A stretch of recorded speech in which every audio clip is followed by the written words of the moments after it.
we going for?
And you wait. Test. Push it one time.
Welcome to TurboBridge. Please enter your conference ID and press the pound key.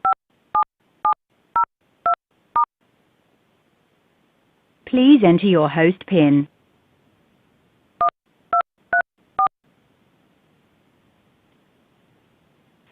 There is one party in the conference.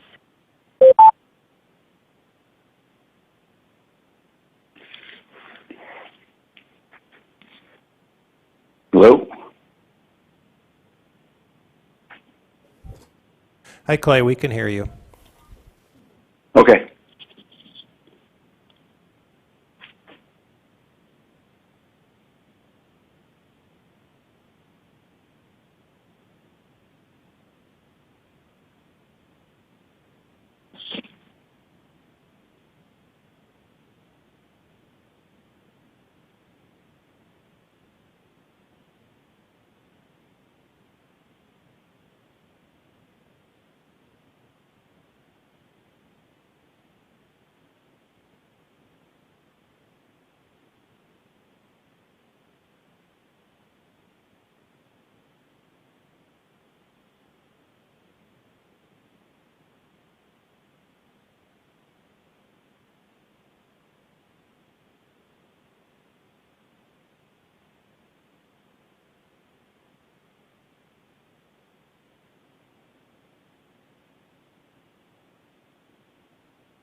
Hey, Clay, can you say something, please? Yeah. Can you hear me? Yep, thanks. Okay.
Okay, I call this Rapid City Area School Board meeting to order. Can we get a roll call, please? Kate Thomas, Here? Gabe Doney, Here. Jim Hansen, Present. Deb Baker, Here. Clay Colomb, Here. Amy Plicky, Here. and Brianna Funke. Here. If Pastor Scott Craig could come to the microphone and give us an invocation, please. Craig Moore, I'm sorry.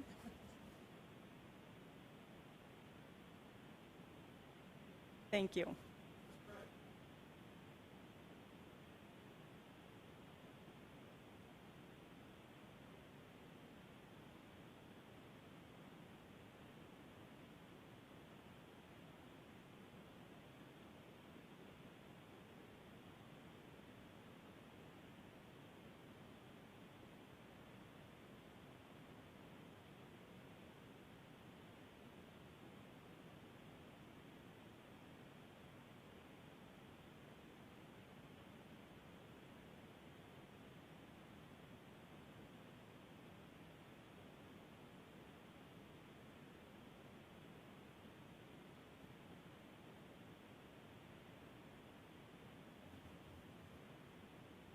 So God, we pray, Lord, for parents and families, oh Lord, that you will just be with them and strengthen them and minister to them. We ask, Lord, for your blessing over this city.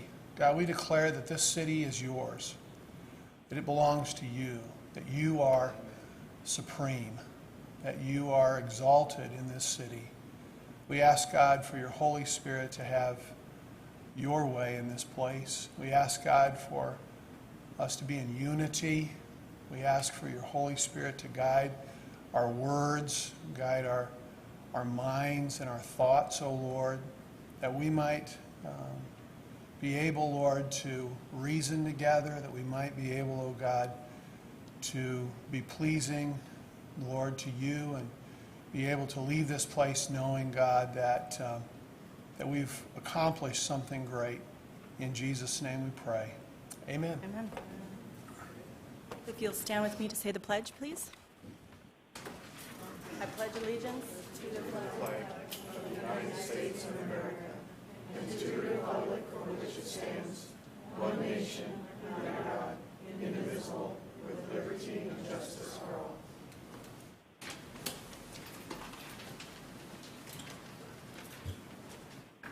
All right. I need a motion and a second for the approval of the agenda. Motion to approve. Second with discussion. Okay, go ahead, Jim. I believe we have 11 or 12 speakers, and I'm going to suggest that we recommend that we go to 11 minutes, but that they all can speak. So about 3 minutes each, right?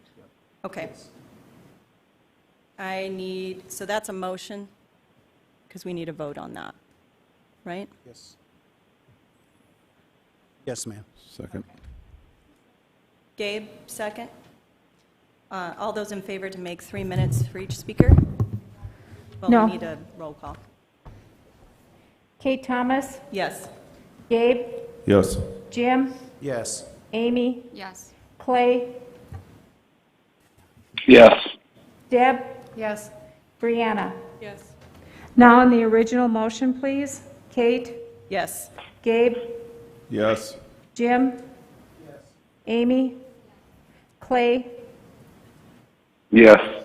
Deb, Yes. Brianna. Yes. Motion passes 7-0. All right, moving on to persons wishing to address the board.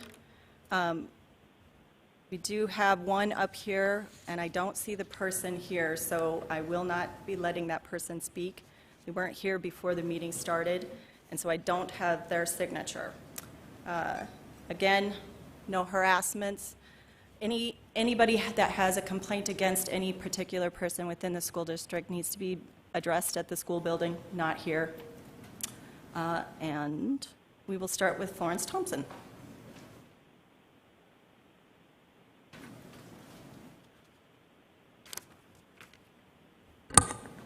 Thank you. My name is Florence Thompson. I'm president of South Dakota Parents Involved in Education.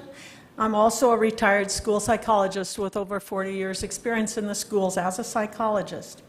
I was going to speak about transparency, but since I only have 3 minutes, I'm going to try to make it very quick. The board has been criticized for not being transparent because a couple of meetings were not immediately Zoomed on the internet. And I think this is very unfair because the board has moved the locations of the meetings to allow more public access and to give us a chance to participate more in the meetings. And so I think that was an unfair criticism of our board. I think they're doing a good job with transparency, and I expect they're going to improve. We'd like to see the curriculum be posted online so that parents and the public can see what's actually being taught to our kids. On a second topic, there is a move, as you know, to mandate the so-called vaccine for students, for children. This is a genetic treatment which alters human DNA forever. This is against God, our almighty creator. Children are not at risk from COVID. Their risk is very low. And for us to use them for vaccines is just unconscionable. The vaccines, so-called, are not living up to their promises. Fully vaccinated individuals are being hospitalized in high percentages with COVID-like symptoms and severe serious side effects, even leading to death and permanent disability. There's concrete evidence that the CDC and the drug companies are hiding the actual death rates and the actual injury rates. They are lying to the public. These are crimes against humanity. Many lawsuits are being filed. They're in the process. I will send the board an email which documents these accusations. God bless our children and grandchildren. Thank you. Thomas Uniger.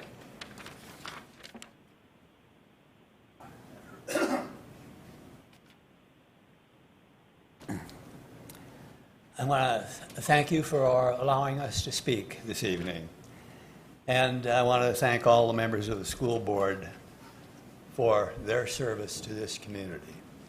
You've put in a lot of hours campaigning and attending meetings.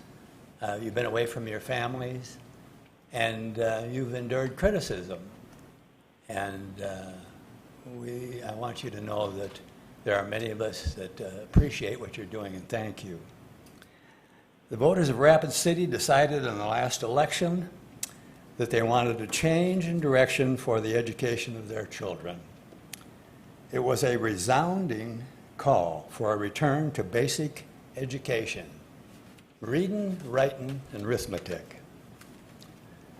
The Constitution of the state of South Dakota challenges its citizens to provide moral and academic instruction to its citizens. Moral instruction is listed first in priority and has been noticeably missing for decades. President Thomas Jefferson stated, "The precepts of Jesus Christ are the most pure moral principles known to man." And should we not want the very best for our students? I read an article recently that stated that the most common complaints of teachers and administrators about students in the decade of the 50s was, number one, talking in class, 2 was running in the halls, and 3 was chewing gum during school hours.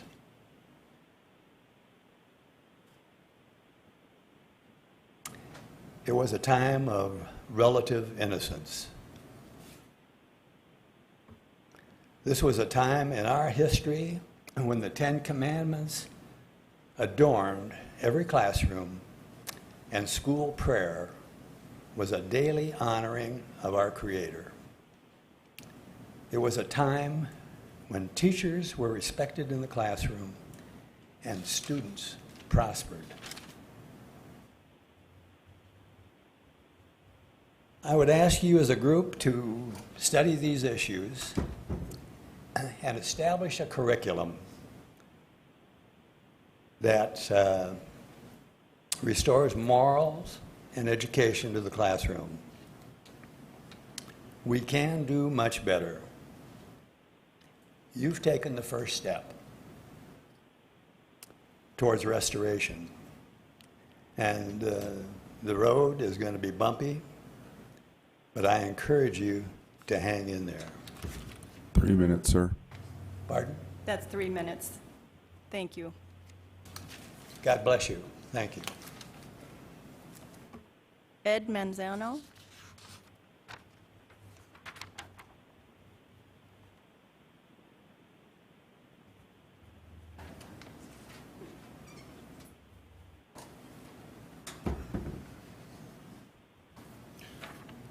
Good evening, school board. As a retired military veteran who was here when the B-1 first arrived in 1987, father of children, one of whom is currently at Central High School, special education, grandfather of 3 children who are going to be in school soon, I'm here for the third time to ask the school to please show what type of character development instruction is being given to our students. I have a copy of a lesson here that a grandparent sent me. An 11th grade English teacher at Stevens High School took it upon herself to ask if students were vaccinated or unvaccinated, and then gave them an assignment how the pandemic ends. Well, it ends by all students getting vaccinated. So I don't think that that's neither the job nor the role of an English teacher to be taking that type of a position, encouraging or even intimidating students into getting vaccinated. I thought Jane Eyre and Tom Sawyer in classic books were the role of an English teacher. Instead of asking if they're vaccinated or unvaccinated, our teachers are required by South Dakota Codified Law 1333-6.1 to instruct students in some of the character traits: patriotism, self-discipline, self-respect, and respect for authority. Just those 4 would be wonderful to see some type of verifiable instruction for our students. This last point is important because I have a Rapid City Police report with me that shows from 1 January of this year to September 15th, there were 125 criminal charges filed against minors in Rapid City. That's ages 10 to 18. 4 aggravated assaults, 1 carrying concealed weapons, 10 carrying firearms on school grounds, 1 possession of a pistol by a minor, 5 threatening law enforcement. Our kids desperately need character development instruction. That's not the same as behavior management. It's character determines your behavior. I have some articles here of a January 2021 minor shooting at cars and apartments in Knollwood, shooting pistols into cars and into the apartments, as young as 10 and 12. I have another report of a 16-year-old beautiful young girl murdered by an 18-year-old. I have another report of a man, today he's on trial. At age 14, he shot a man in the head and killed him. Character development instruction is desperately needed for our students. October 10th and October 14th are days that hopefully, and I pray, our teachers and students do not get involved in a National Day of Rage, October 10th, nor George Floyd's birthday celebration, where they're calling for action, protest, and riots. Thank you for your time. Thank you. Jan Mangelson.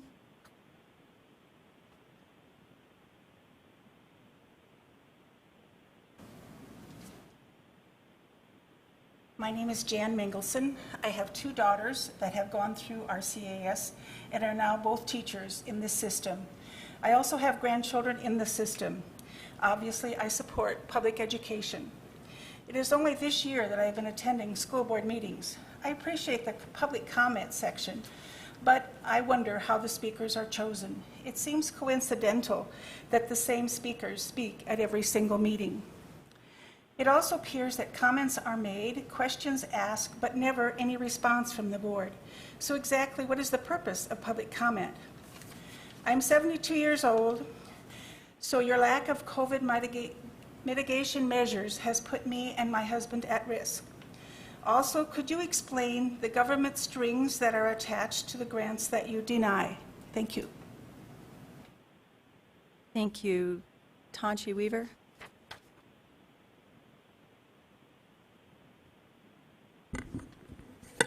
Is this one on? I'll use this one. Good evening, Board.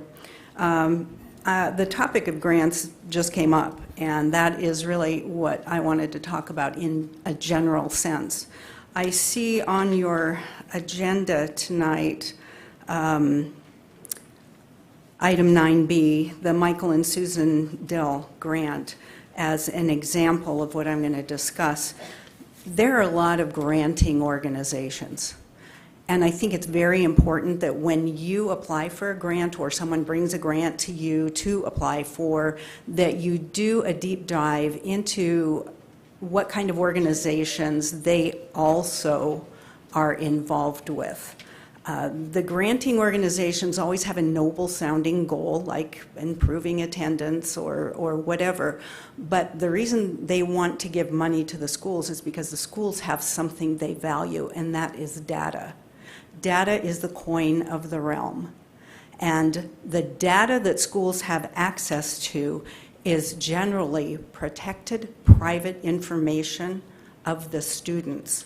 These organizations seek data. They seek to hold on to it, to control it, to share it, to integrate it, to cross-reference, and they do this because there is at some point a profit motive. Schools, well, I use this for an example. Today I looked into the Mike and Susan Dill grant organization. They partner with many organizations that you probably don't want to be involved with. And one of them that stood out to me was the CCSSO, which is, might not be an acronym you're familiar with, but it's the Council of Chief State School Officers. These are the people that help bring us Common Core. So again, I would advise you to be very cautious in the grants you apply for, and because the money always does have strings. And remember, this information belongs to the students, not the school. Thank you. Thank you. Raquel Atkinson?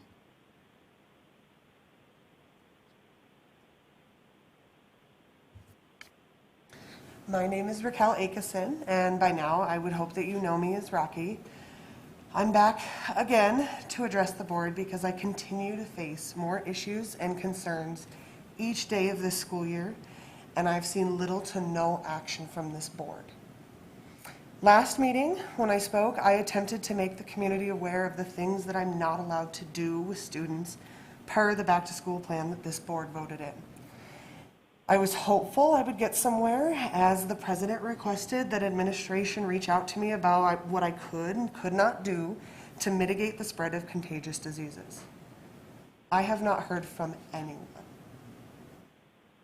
The district as a whole did receive an email from Dr. Simon reminding teachers that we must present information in an impartial manner without personal beliefs or political views, and another stating any request or suggestion to wear a mask could be viewed as bullying. I'm just so confused.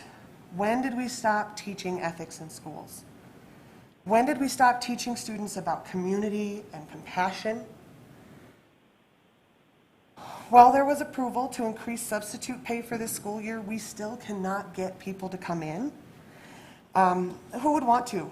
With soap dispensers being stolen, and students participating in the Devious Licks TikTok trend, which encourages students to smack a staff member this month. If I were to quit and become a sub, I would make more money than I currently do with little responsibility compared to what my current workload is. I do not have that choice. I cannot afford to buy out my contract, and I feel that I'm being held hostage by the decisions this board makes that are not in staff or student best interest. Thank you. Thank you. Sarah Gross?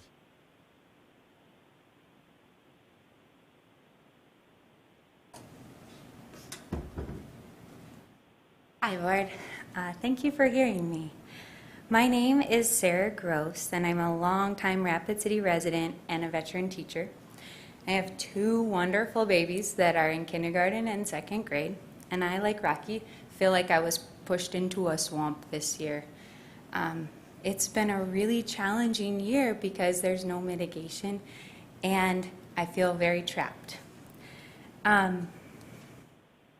It's really difficult because my husband is a nurse practitioner, and I would be surprised, actually, if this meeting could be posted on YouTube because of Florence's blatant misinformation.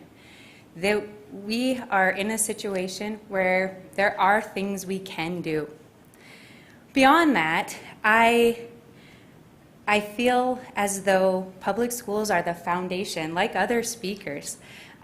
You know, we know that public schools are the foundation of our democracy, but when we're not taking funding or applying for funding from the federal government, and our funding is over 50% from the state and federal government, I feel like screaming. Like, I'm not generally an attender. I've been hit or miss here and there, but I can't help being feeling myself as an activist almost, because I don't know where my profession is headed.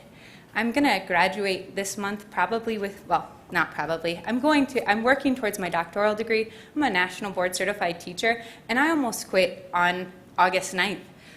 When that meeting happened, I feel like, where am I at? Where am I going, and what am I doing? And so I'm digressing a little bit, but diverting or denying state and federal funding will only deplete a strapped system. Please reconsider the Title III grant. As we hear Tanchi talk about a deep dive on grants, we need to accept and look for funding. My kids are doing a fundraiser right now in their school, and as a parent, I'm like, I don't want to do a fundraiser. We should be funded properly. Our town should value education. I want accountability, and I think the strings provide some accountability for my own tax dollars. FERPA protects kids' private information, and so as we look forward, I know that you are doing your due diligence, but I'm also feeling very trapped. And when sub-jobs aren't filling, do I go to work? Do I stay home with my sick kid? I'm in a rock and a hard place. People aren't keeping their sick kids home because they're in the same position. So as we look forward today at the grants and considerations, we have to look long-term. We have to also think about our medical community and just the feeling of angst. I don't feel like that's recognized.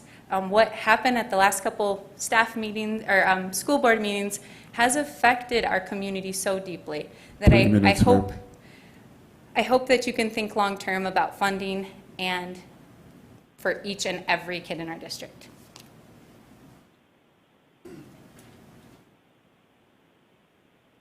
Thank you. Kirsten Mitzel.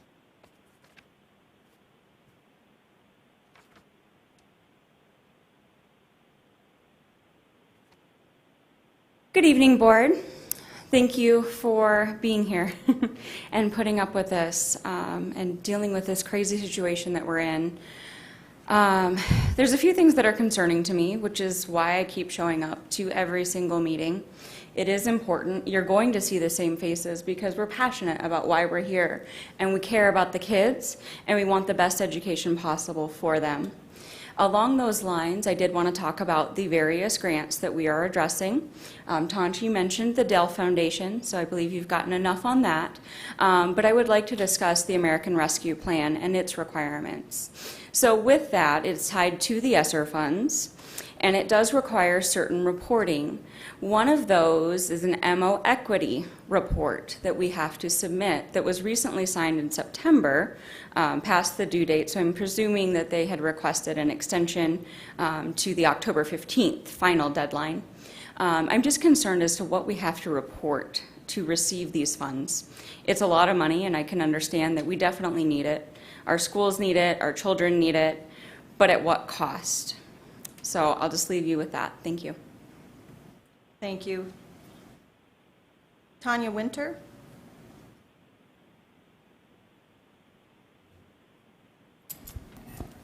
Thank you. Yes, my name is Tanya Winter, mother of 3 and second year in the district. As a teacher and mom, I get to see 2 perspectives because I know what it feels like to release my kids to a group of teachers I barely know, and I simply have to trust. On the teacher side, I don't take the responsibility lightly. I strive to build relationships and treat your children the way I hope mine are treated. It's not a one-size-fits-all task. I also realize that the responsibility I have to never overstep my boundaries as an educator and persuade or convince your children to feel the way I feel in regards to the issues we face today. I hear conversations about normal middle school topics, but also conversations regarding sexuality, abortion, God, religion, political affiliation, and our most recent masks and vaccines. I very much have opinions based on countless hours of reading and asking questions, but I have never, nor will I ever cross that boundary of pushing ideas and thoughts which override those of you, the parent. There's division on these issues, no doubt. Most of the open forum that I've heard stems from passionate, subjective opinions, and trust me, when I come unleashed, I'm just as triggered. But I realize that there's a common denominator. For every single parent, guardian, community member, teacher, superintendent, and board member, all of this passion stems from the love we have for our children. They are our most prized possession any of us will ever have, and any single one of us would die 1,000 deaths to protect our kids. I've sat in at these meetings and I've listened to people speak so aggressively toward the board and the superintendent.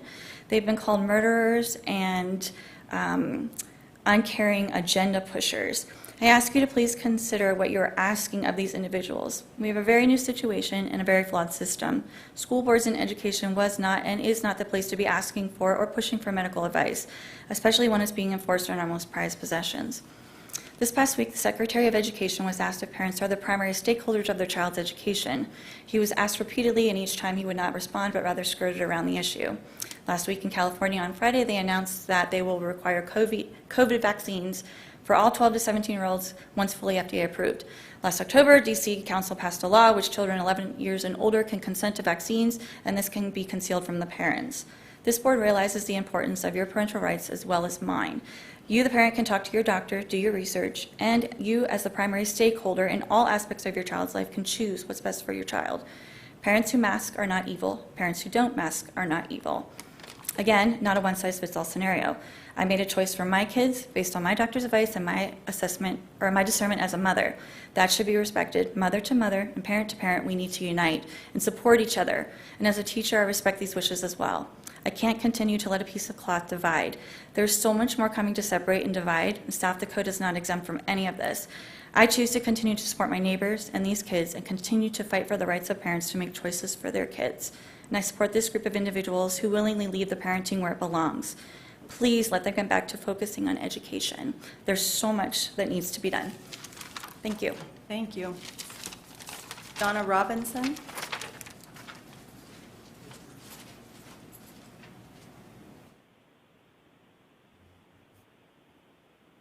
Hi. Thanks for listening to all of us tonight. First thing I have to say is that I was shocked and offended by the use of prayer to open the meeting. I believe strongly in the separation of church and state, and I'm amazed that those here in this position of government that have cited the Constitution time and time again as a revered document have allowed this to happen. If it does continue, I would certainly expect that the following meeting would have perhaps a Buddhist, the following meeting perhaps a Native American, the following perhaps Muslim.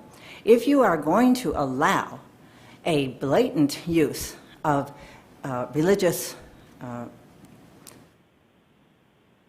statements, then at the very, very least you could do would be to have it well-rounded and represent all spiritual views. But number 2, I am here to also talk about the grants, and I would hope that you would put your trust and respect in your professionals. They have reviewed these grants, they have worked on these grants, and yes, they may have strings attached, but those, again, here in present position, should value the accountability and the good use of fiscal responsibility. Those are not necessarily negative strings attached. The third thing I'd like to say is that staffing needs are shocking here. Currently, you are advertising for 3 counselors 2 deans, 7 full-time teachers, which includes science, math, language arts, 2 special ed teachers, and 10 parapros, 4 of which are special ed parapros that are needed.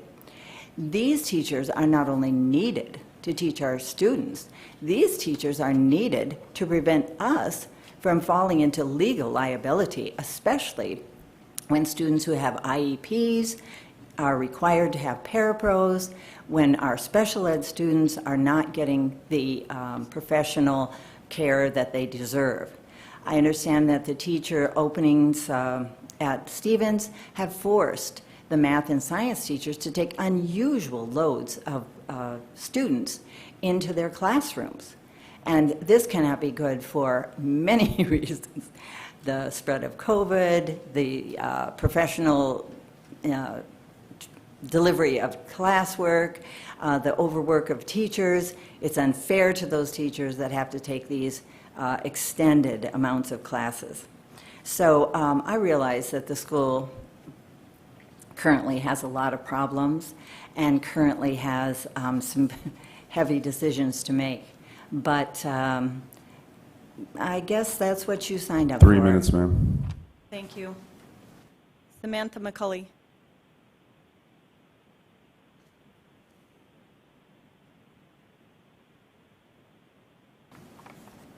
Good evening, Board. Thank you for hearing our statements tonight. And I appreciate the invocation. I'm here tonight to mainly speak about issues that I'm experiencing with my high school age daughter. I know students over the age of 12 have the vaccine available to them, and it's come to my attention through my daughter and through some friends of hers speaking openly to me that there has been pressure on these kids for the vaccine. They are, like Mr. Manzano mentioned, the English assignment, my daughter was assigned that assignment. I have it right here, and I did email it to the board earlier this week. The source of this document is theweek.com, which is a very loosely based factual document. It's very liberal leaning and has pretty much one-sided opinions throughout.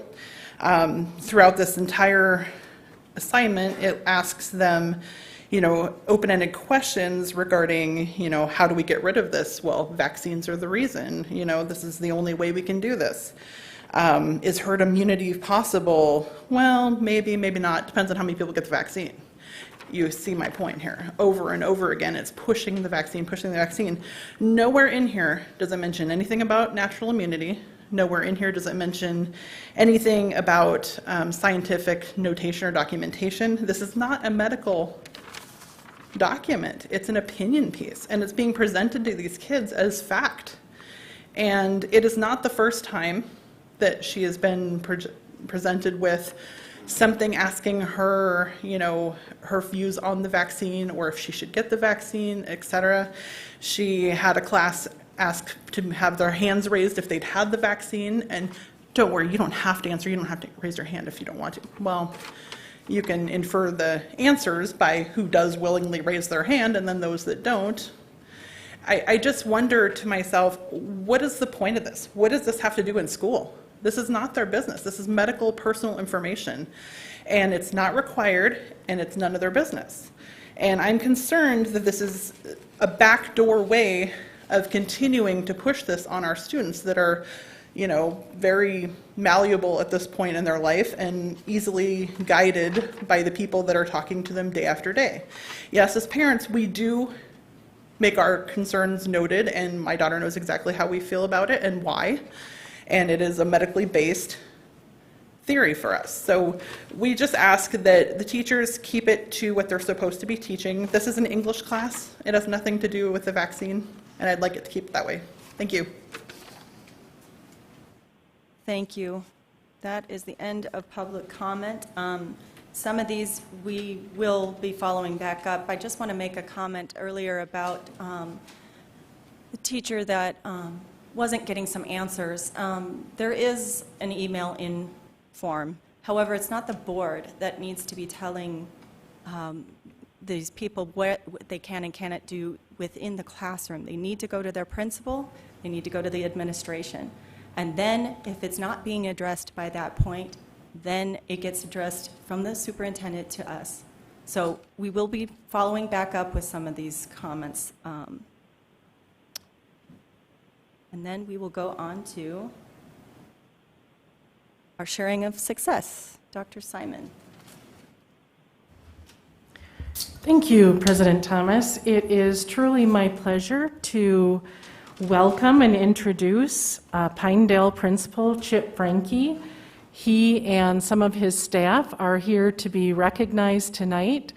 They were notified just recently, a couple of weeks ago, that they have been named a National Blue Ribbon School by the U.S. Department of Education. So this is just a wonderful recognition for the hard work all of Pinedale staff and community are doing, and I would invite them to share just a few words with all of us tonight.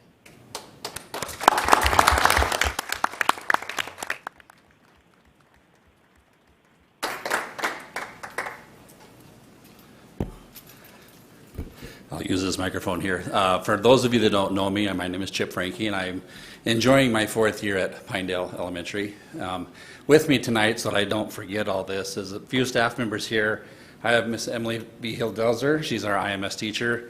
Miss Laura Camarina is our 4th grade teacher. Miss Susan Salter is our 1st grade teacher. Miss Lee Shaw is our kindergarten teacher. And Miss Cheddar is our 5th grade teacher, one of many. So usually if there's a good man speaking or doing anything at a lectern, there's usually a woman that's better than he, rolling their eyes. And if my teachers aren't doing it, my wife certainly is. She's back here in red. So if you see somebody rolling her eyes, that's her. I'm also joined by a wonderful group that's highly involved in our school district and our Pinedale Elementary community. Is Samantha McCulley, PTA officer, Jessica Olivito, another PTA officer, and then our PTA president, Miss Amber Orline, is here as well. So if you had a chance to look at our application, yeah, give them a round. If you had an opportunity to look at our application, you'd see that not only does it require the students that we have and the teaching staff that we have and given time and dedication and whatnot, but it also requires some highly engaged individuals from our community, and that's certainly what we have out at Pinedale. That certainly makes us unique in many ways. Thank you so much. I just want to make a comment that I'm so very proud of it too, because I actually went to Pinedale when I was little. Nice. I love that school. Very good memories, and this is quite an award. This is really good. This means a lot of hard work, and so I'm very appreciative. Good job. Thank you. And I would like to say that, to no fault other than my own, possibly, I know Amy. She and I have collaborated in years past, and outside of Amy, the rest of the board members, I have not had a chance to have a conversation with or meet. I would invite you to come to Pinedale anytime that you see fit, and you can see some wonderful things going on there. Thank you, Board Member Baker, for your earlier email congratulating us, so I appreciated that as well. But it would be nice to see you guys come to the building. We get to know each other a little bit better and go from there. You bet. Thank you.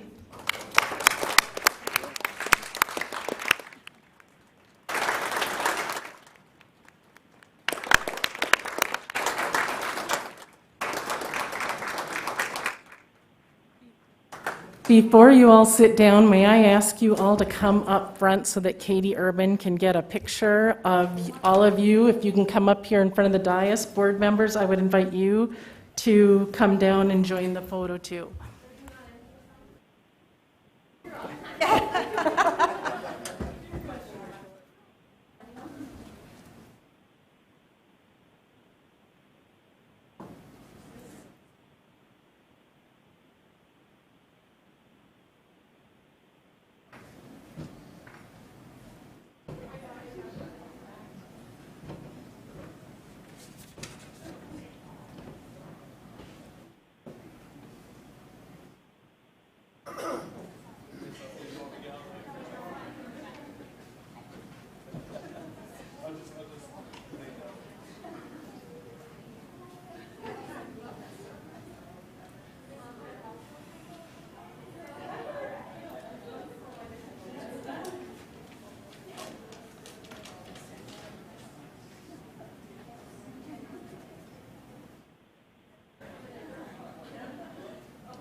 All right.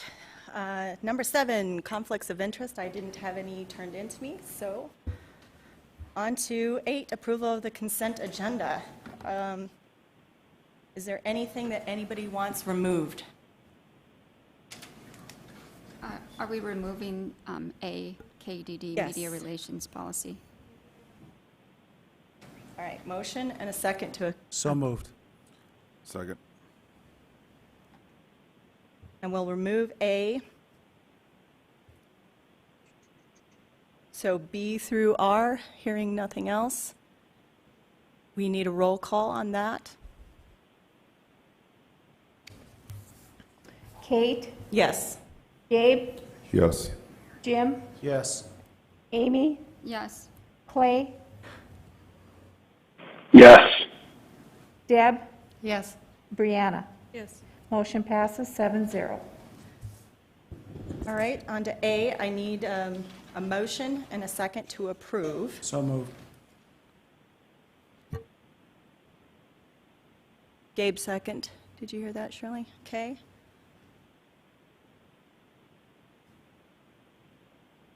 Discussion? Yes. We have been discussing this policy, and I would like to make a motion to strike all of the, to remove all of the red strikeouts from this as it's currently posted, and replace public information officer with community relations manager to comply with contracts of employment language. Before you get a second, would you be amendable to unstriking in conjunction with the public information manager, and the second time it says or public information manager, with the same replacement of community, Office of Community Relations, instead of striking, leaving, or taking all of the strikeouts? The Office of the Superintendent is stricken out in 2 places, but then there's 2 other places where the superintendent is there without the office of.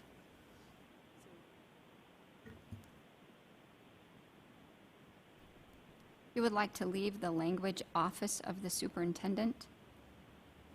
No.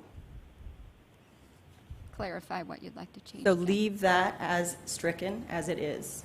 Okay. So in conjunction with the public information manager, and third paragraph, or public information manager, unstrike and replace with Office of Community Relations, the title of the job. I think that's, that's basically what I motioned to do, is it not? No, I believe you motioned to unstrike everything that was stricken. Right. So you want to leave office of the superintendent off the policy? Yes. You want it to remain So that it stricken. just says the superintendent. Oh, okay. So the policy right here, the second paragraph will read, the superintendent in conjunction with the community relations manager. And then in the third paragraph, the superintendent or community relations manager. And then later on in that paragraph, it will say the office of the superintendent, period. Yes. So then the following sentence, the superintendent may use the office of community relations, will be removed.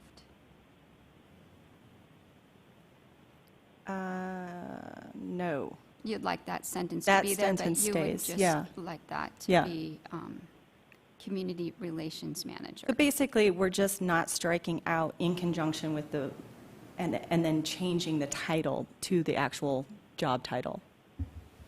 It used to be Public Information Manager. It's no longer that, so. Those changes are acceptable. Second. Jim seconds, so we will vote roll call on that. Kate, Yes. Gabe, Yes. Jim, Yes. Amy, Yes. Clay, Yes. Deb, Yes. Brianna? Yes. Motion passes 7-0. So now we'll vote on this final reading of KDD with recommended changes. Kate? Yes. Gabe? Yes. Jim? Yes. Amy? Yes. Clay? Yes. Deb? Yes. Brianna? Yes. Motion passes 7-0. All right, number 9, supplemental consent agenda. I need a motion and a second.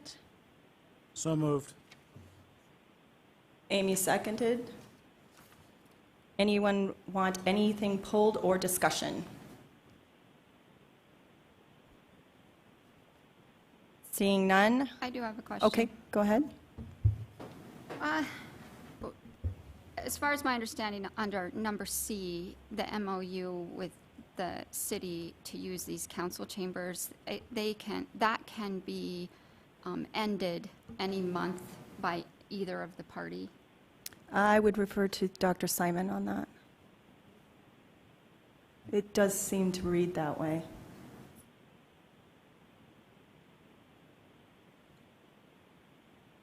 Sorry, Coy took the lead with this in legal counsel. My understanding is that we will treat this MOU on an annual basis, so a year-to-year basis, at least in the beginning while we understand if things are going to work out for all parties, et cetera. I'm not seeing the language that Amy is referring to. If you can tell me where that is, Amy, I'll take a quick look at that.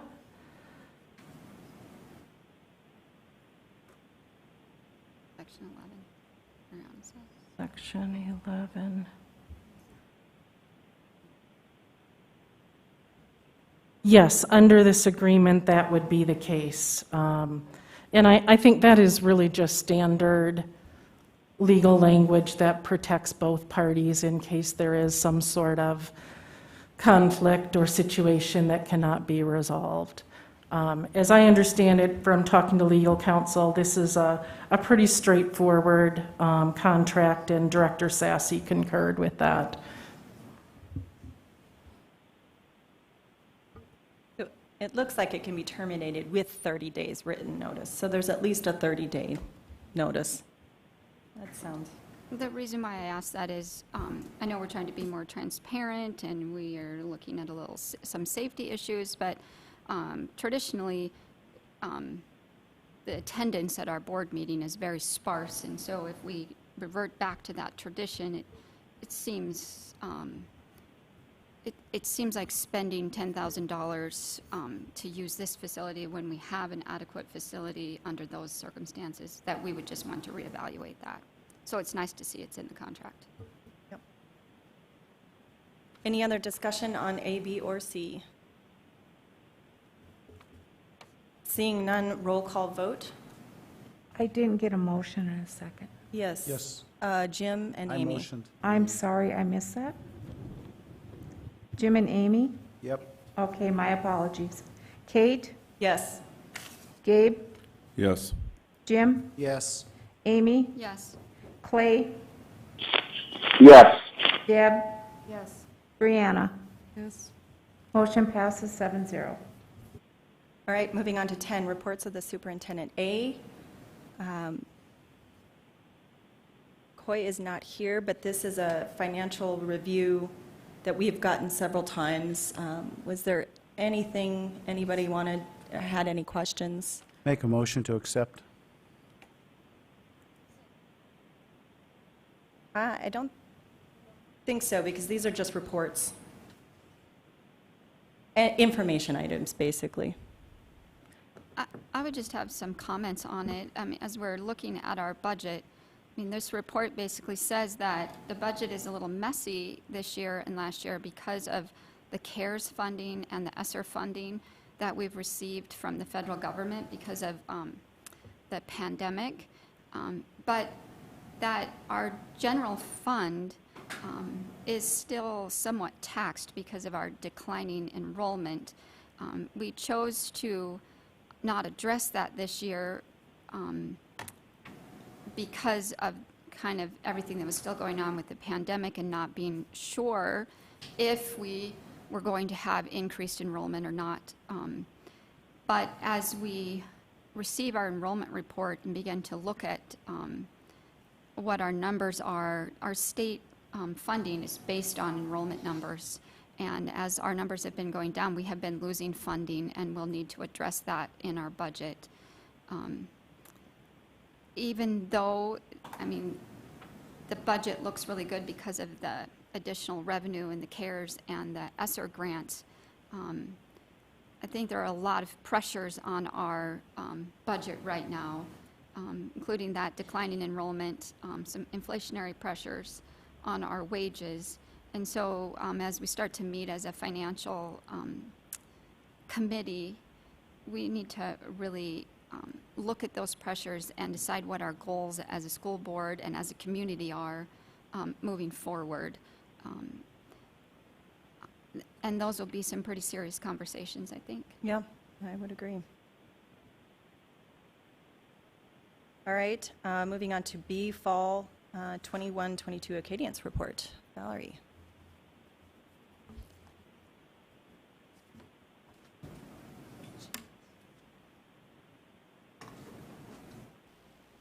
Perfect. I think I need 3 different sets of glasses now, so don't mind me as I bumble around looking far and near and hither and yon. But thank you, board, for letting me present Acadians data. Again, this is our fall Acadians report. So mostly what you'll be seeing here is, instead of growth over the year, you're going to see a comparison of how we've begun each year since starting Acadians assessments 4 years ago. So let me get started with this. I think one thing that we need to consider before we go any further is the number of students assessed. Fall of 2020, we had 4,712 students that assessed. That means they were on campus and able to assess. Fall 2021, we did 5,607 for reading, so substantial increase. And of course, you know that we've added the math K2 as our universal screener, and so that was new this year, and we tested 2,792 students in those grades. So for those of you that are newer to Acadians, Acadians is a universal screener that identifies at-risk students. We use it to allow for targeted instruction based on the reports we can run on our students and where their strengths and where their weaknesses are. It allows classrooms, the classroom level, school level, and district level at large to review summative growth reports. And those help us determine if our interventions are effective and if our core instruction is effective. So one of the things we find very strong about Acadians is all the different ways you can chop and slice that data so that it's particularly useful for all stakeholders. Just a reminder on what the assessments are. On the left side of this table, you'll see the foundational literacy skills that are being assessed. And on the right column, you'll see the assessment component that measures that skill. Not that you need to memorize these, but you can see that these are foundational skills. These are skills that our primary students in particular need to develop before we can worry about how they will do in a MAP testing in grades 3 through 5. So this is important data for us. Each of the reports is run by test type, and then it also gives you a composite score for your students. So you can see composite, you can see first sound fluency on its own. You can see nonsense word fluency on its own. So those all tell you different things if you're a teacher, but just so you know, we can break the report at any level we want. So let's start with kindergarten. These are our students that have entered kindergarten over the last 4 years. I realize these numbers are pretty small, but I know you have a copy of it. Over to the right, there's a table that's explaining what you're seeing. The green is the year 2018-19, and 41% of our students started the year at benchmark. What that means is knowing enough letters, knowing enough sounds to meet the national expectation or norm. The flip side of that is, and you could look at the 4 years, every year roughly 60% of our students come in not knowing their letters, not knowing their sounds. And so we are immediately behind the 8 ball with those kindergartners trying to catch up for lost ground. So I think that's worth noting. Students entering first grade have nearly returned to pre-COVID levels of performance. You can see again, probably easier to read on the table, but in the 2021 school year, this school year, 34% of our first graders entered at benchmark. Our second graders, again, we say this every year, they seem to hit a plateau each year. But one thing that we're finding that's pretty interesting really is even though they seem stagnant throughout the year, and a reminder that the test does get more complex from fall to winter to spring, so not losing ground is a good thing, but they really don't seem to grow like the other grades. Interestingly, on this next slide, you can see how students end second grade in the blue line and how they enter third grade in the red line. Assuming there's not a lot of instruction going on during the summer, it's kind of an interesting phenomenon that our second graders end, for example, 2021, looking like about 50%, and then they become third graders and start the year at much closer to 60% proficient. So just a side note there, really. This graph depicts our third grade students. They're the group of students that have been in Wonders all of their years in public education.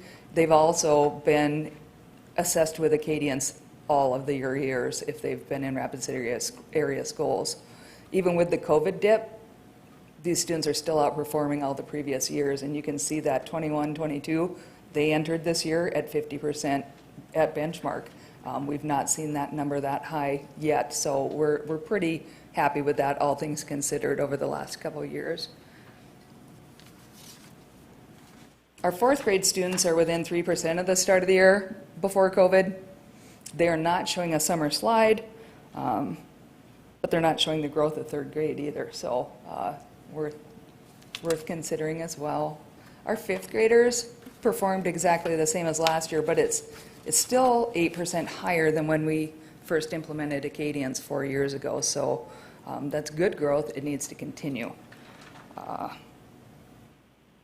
Moving on, I think I'm going to talk about Acadians math here real quickly. These assessments are very new to us, so I have to look at my notes on this. On the left-hand side, again, you're seeing the standards or domains that we assess in South Dakota through our standards. And then on the right, you'll see the assessments that students take to measure their proficiency in those domains. So counting and cardinality is a domain in mathematics. And next number fluency and beginning quantity discrimination are two quick 1-minute probes that measure that. So in kindergarten, all the assessments for Acadians math are just like Acadians reading for that age group. They're quick probes, they're a minute in length, and they're need any assessments, either with the classroom teacher or a teacher from my department, or maybe a literacy specialist or an intervention specialist. We do our sweep teams and students are assessed by a group.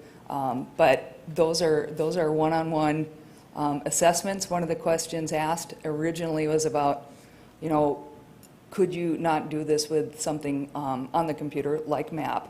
And what we've heard from districts that have tried that is that you often in the fall in particular are testing their knowledge of using a computer over their knowledge of mathematics. So we feel like it's worth the extra time to sit down with our youngest learners and knee to knee have those conversations and know exactly what they do and don't understand. So again, the domains run down the left, the assessments that they receive are on the right. Again, kindergarten is all one-on-one.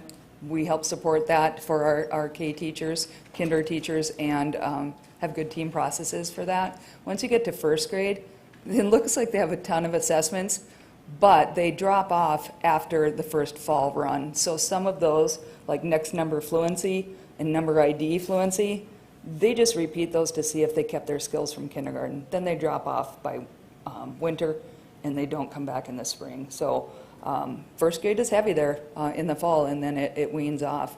Second grade, once you get to that age group, all of the assessments are paper pencil in its whole group. So it's less of a burden on the teacher. You don't need the sweep team to assist with it because they are independent timed activities, paper pencil. So that's a little bit about this assessment, and I can show you where we're starting out. Again, the composite score would be on the left. It shows you where we began the year with this new assessment. We have nothing to compare it to, so you aren't going to see what you saw with reading, but next year I'll come back and give that to you. You can see that in kindergarten, 43% of our students started the year where they should, with being able to name their numbers, recognize their numbers, and count. Little higher than our reading scores in kinder, but not much. Still almost 60% not starting the year where we would expect them to be. And then on the right side, you see those subtests that I had listed earlier. So I know you have a copy of this presentation. You can compare what the subtest name is with what it's measuring just by flipping through the slideshow.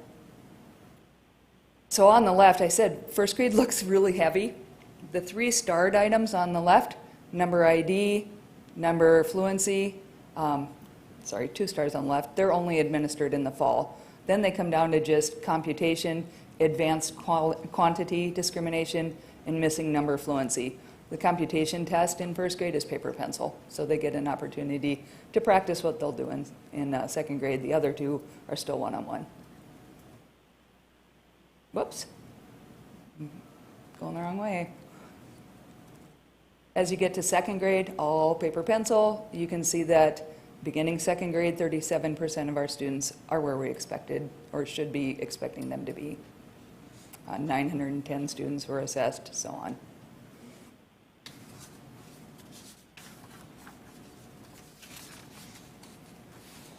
So obviously there's some concerns here. A few that may not be so obvious that I wanted to mention.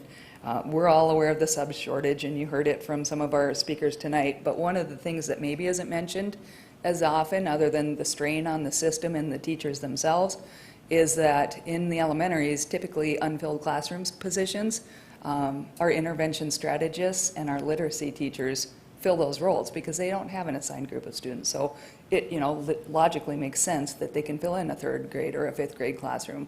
But what it means is we're missing that small group instruction, and we're missing some of those tiered groups because there's no one there to provide it. They're filling in classrooms. So I guess a concern is the number of days subbing. On the flip side of that, we know we need our classrooms covered. One of the things that's maybe noticeable as we continue these years of absences is just the number of days classroom teachers are not present because of quarantine for themselves, their children, other illnesses. Our absentee rate is pretty high related to sickness. It's not professional development. We don't allow teachers to leave for professional development given the current circumstances, which brings me to my last bullet. We used to be able to buy a little time to work on core instructional practices and to collaborate around instructional strategies, and we can't do that anymore. Our PD embedded days are great. Our half days were nice because they were more frequent when we used to release on Wednesdays. I don't know what the perfect solution is, but I know that we onboard 10 to 15% of our staff each year is replaced, and getting everybody up to speed is hard to do given the current structure and the current situation we find ourselves in. There are things we are doing to support our teachers, though. We added a data introduction to all our Acadians reading training. So if we had 60 new elementary teachers this year, we had to run them all through Acadians training before they have those 5 days up front of the returning staff. We didn't just run them through Acadians reading training, we ran them through the data training as well. So they're better able to interpret those reports from the get-go. Our intervention and literacy specialists are getting a half day of data interpretation training as well. We have some questions about whether we're going to be able to make that fly, because if they're subbing, they can't come. So then in those cases, we just offer them after hours for additional pay if the staff members are willing to participate in that. We are using an upcoming PD date in the end of the week for all of our K through 2 teachers to do a data session with Acadians Math because it's brand new to them and they're the tested grades. We continue to try to support Mr. Gabrielchuk's office and his work with principals to implement PLC practices, because we know that having those discussions around data and making instructional decisions based off it is where you see your opportunity for growth. And then we just have continuing ed opportunities, courses that we run out of the staff development office in teaching and learning, the letters pilot that's going on right now, and book studies that teachers can participate in off of school duty hours but earning college credit. So that was a quick rundown. But I know you've had this report in front of you for about a week, so I thought if you had questions, we might as well just get to those. Does anybody have any questions? Amy, go ahead. Yeah. Thanks, Val. It was good. The reading information was presented differently, and Well, we figured we finally have 4 years. Let's look at how we've started those 4 years. Yeah. And I also am just becoming more and more cognizant of, we're behind the 8 ball from the beginning. And that, your goal is to keep 85% of your students proficient that are, according to Acadians and the research they've done. But when, 60% of them didn't even start that way, that's a lot to make up for, plus then keep proficient. so that's my first question when we're looking at kindergarten.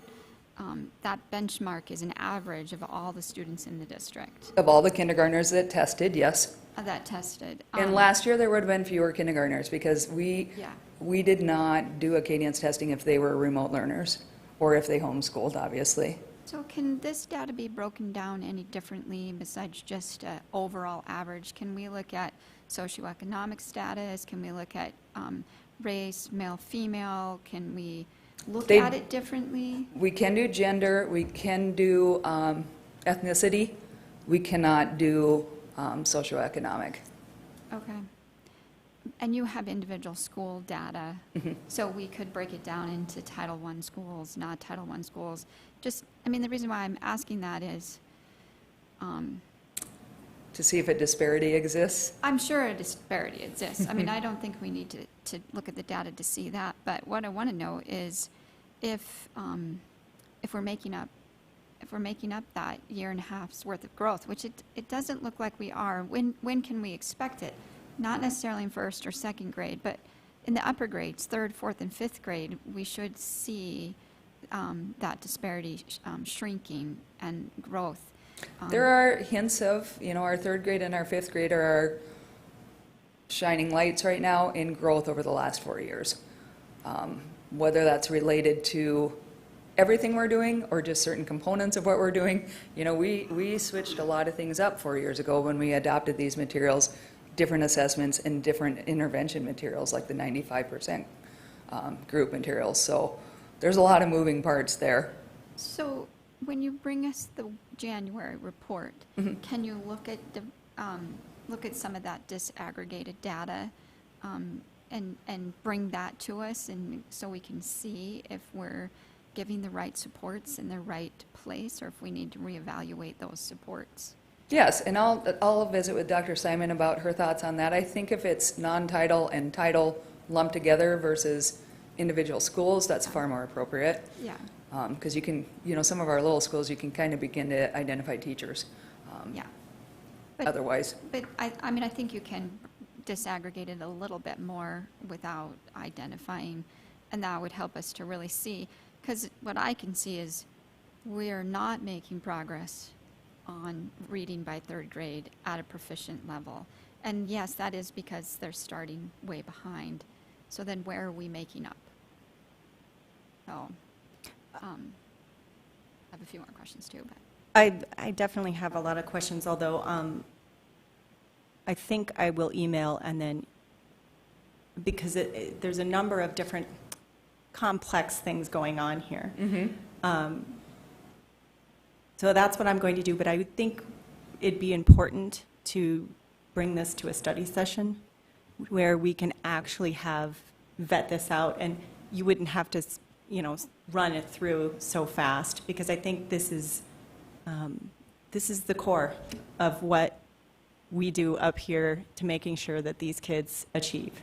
And it doesn't look like that's happening. And we're adding so many data sources with MAP, which was needed. It was absolutely needed that we had something that would measure growth 3 through 8. I absolutely agree with that adoption, but next you're going to have to hear me talk about that, and after that you're going to have to listen to me talk about ACTs. So we certainly got our assessment game in order, but there's a lot of data discussions around that. So yeah, finding the balance between will she quit talking and what you need to know is what we're shooting for. Yeah. Jim, go ahead. So Val, what you're telling us is we have 3 more study sessions. 1, to really get into this so that we can be prepared. 2, the ACTs, and then the third one, the maps that you brought up. So my question is, because I don't want to jump all 3 of those into one big meeting. Oh, no, we're So- not going to. So are you, by the time we get into January, the questions that Amy has already asked is information that we want. Can you get it broke down by then so we can have a study session and have you go through where we are today? Yes. Yes and no. I can't answer pre-ACT because I've Right. not worked with it before. I got to see that data. I give that to you. But otherwise, yes. And our intention was that over the next month and a half, you're going to see me every time talking about one of our other assessments. So in 2 weeks, I'm already talking about MAP and our results. After that, I'll be talking about pre-ACT, and of course, ACT we won't talk about until the end of the year. I think that's set for May. But we can have the data you want broken like you've asked for January, certainly as it relates to Acadians, and partially as it relates to MAP. Thank you. Thank you. Go ahead, Amy. So Jim said we don't want to hear about all of those assessments together, but in reality, we do need to look at all of them so we get the whole picture. I mean, we need to see. You can look at all of them, but I think it's overload to try to talk through all of them in the same night. So Yeah. if you've talked through all of them, and then you sit down and do some comparison and triangulation of the data, I think that makes a lot more sense. Yeah, so I Otherwise, think in the everybody's end- brain is full. Yeah, in the end, we need a report that kind of shows, here we are with the Acadians, this is what it's showing us. Here Mhm. we are with the maps, this is the additional, it's showing us how far behind our students are and where they're catching up. And then here's SBAC and why those results look the way they do, because we have maps and Acadians to show us Mhm. the growth that needs to happen. Mhm. So, I mean, at some point, we should be able to have a report with all of those data pieces on it, showing us where our kids are making progress, where they need more assistance, and particularly. That's a perfect segue for our new position of data analyst. Yeah, yes. Do you want me to ask questions on math, or you want to for a second? I was wondering also that if I would like to see the data broken down by school. Some schools are doing better than others, and there must be a reason, and I think that needs to be looked at. What parts of Acadians are they using maybe more than other schools? There needs to be more of a breakdown on that. But that would come obviously later at a different study session. Yeah, I defer to Dr. Simon on that, how molecular she wants to get. Sure. Amy, go ahead, if you had another question.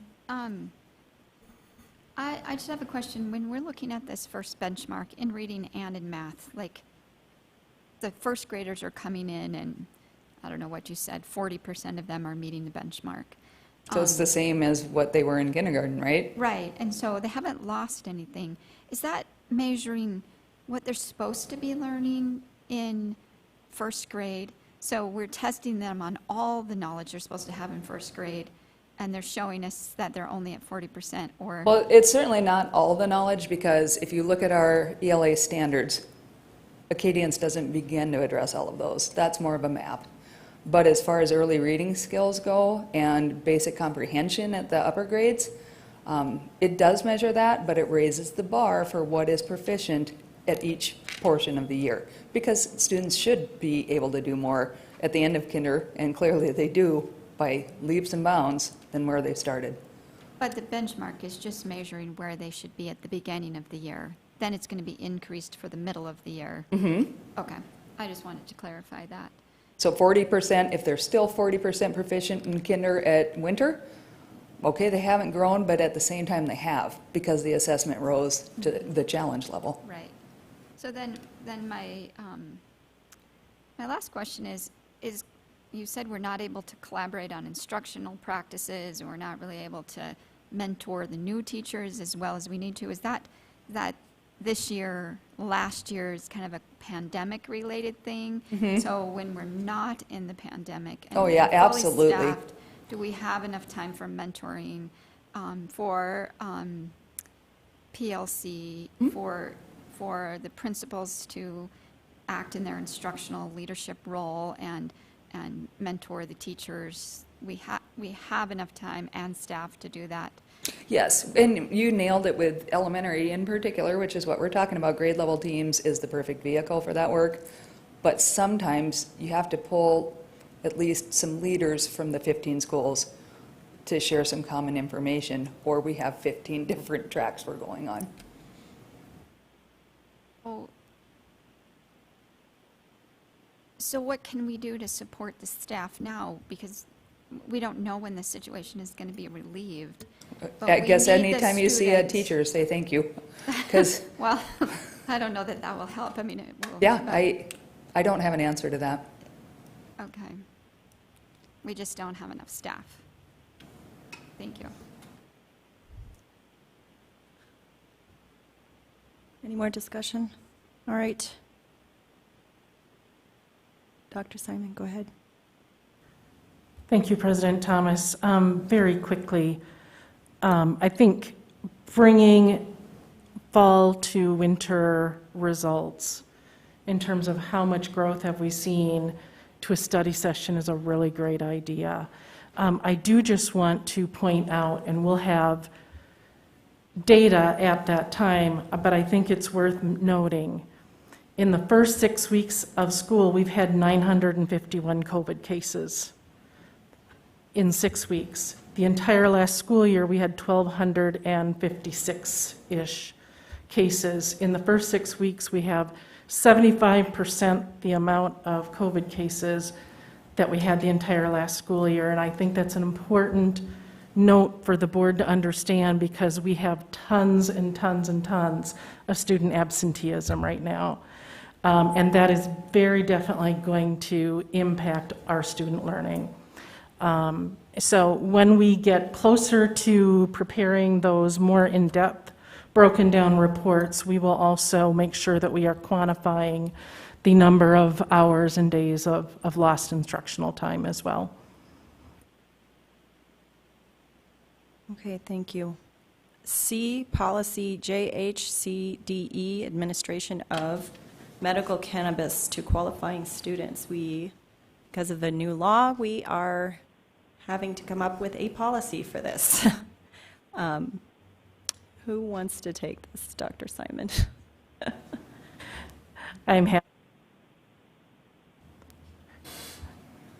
So yes, under the new legislation, all school districts do have to have a policy for the administration of medical cannabis to qualifying students. The policy that we are proposing is the model policy that was collaboratively developed between the State School Board Association, the State School Administrators Association, and Department of Ed and Department of Health. There are very clear points to this policy. I'll just point out a few of them.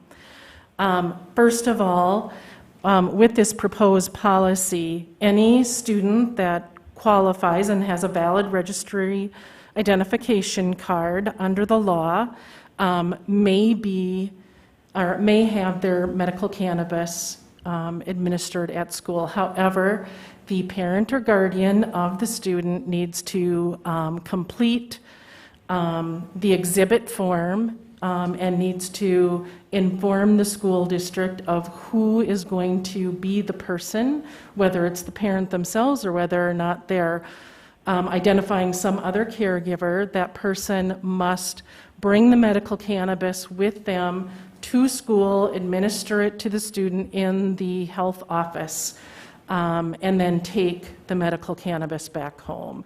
None of our school or nursing or health office personnel will be administering the medical marijuana. Again, an assigned and designated caregiver must come to the school. We also will not store the medical cannabis on school grounds. Those, I think, are the key highlights. What I would also very quickly share with you is that almost every district that I have talked to, including Aberdeen, Sioux Falls, districts in the area, are adopting the policy as is. This is new territory for all of us. We think it's better to start this way with the proposed policy as is, and we can always adjust later if we find that we need to. Yeah, that was a discussion basically of C and D. And we know that a staff policy will be coming later, which is a little bit more complicated, I think, but. Correct. No first readings of any policies, so we're going to go into an executive session. No official business or, sorry. Go ahead. Are not going into executive session tonight. I was just going to bring you a note that said no executive session tonight. Okay, then I need a motion and a second for adjournment. Second. I think I heard Deb and then Jim. Clay can have it. And we need a roll call. Yes. Yes. Oh, wait, Jim? 1 second.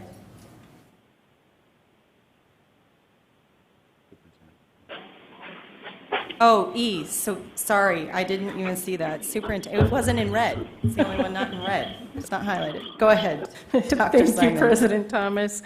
Just a very brief report tonight. I've had 2 regional superintendent meetings during the last 2 weeks. It's fair to say that we are all facing many of the same challenges related to staffing and sub shortages this school year. On August 24th, I visited the Lakota immersion classroom at Canyon Lake and then went to visit Pinedale classrooms to talk to teachers and staff. That evening, I attended the Rushmore Mid-Coal Bowl and enjoyed watching both Central and Stevens on a beautiful evening for high school football. Last Friday, I visited Valley View, East, South, and Robbinsdale, where I visited classrooms and talked to students, principals, teachers, and other staff to learn how things are going. This afternoon, I had my first Parent Advisory Council meeting of the school year. Several parents remarked that despite the challenges of this school year, they are so impressed with how our teachers and staff are staying positive in their work with our students. Kudos to our staff. While our active COVID case numbers are slowly declining, we are still not seeing the need for subs decline, with fill rates continuing to range between 40 to 50%. However, we are seeing some progress with our sub pool and have seen increasing numbers of substitute applications, with 14 applications started and 10 applications completed in the last 2 weeks. The number of staff out due to COVID and other illnesses for themselves or their children, however, is impacting every single area of our organization, from HR to our bus services to warehouse to schools. It really is every single department. And I think I need to note that the stress and fatigue that our students, leaders, and staff are experiencing is very high and very real. I want to thank and commend all of our staff for showing up and for truly going above and beyond every day so that we can continue to educate our students. I appreciate each and every one of you. Thank you. All right, we do have a motion from Deb and Jim. Yep. Roll call, please, for adjournment. Kate, Yes. Gabe, Yes. Jim, Yes. Amy, Yes. Clay, Yes. Deb, Yes. Brianna. Yes. Motion passes 7-0.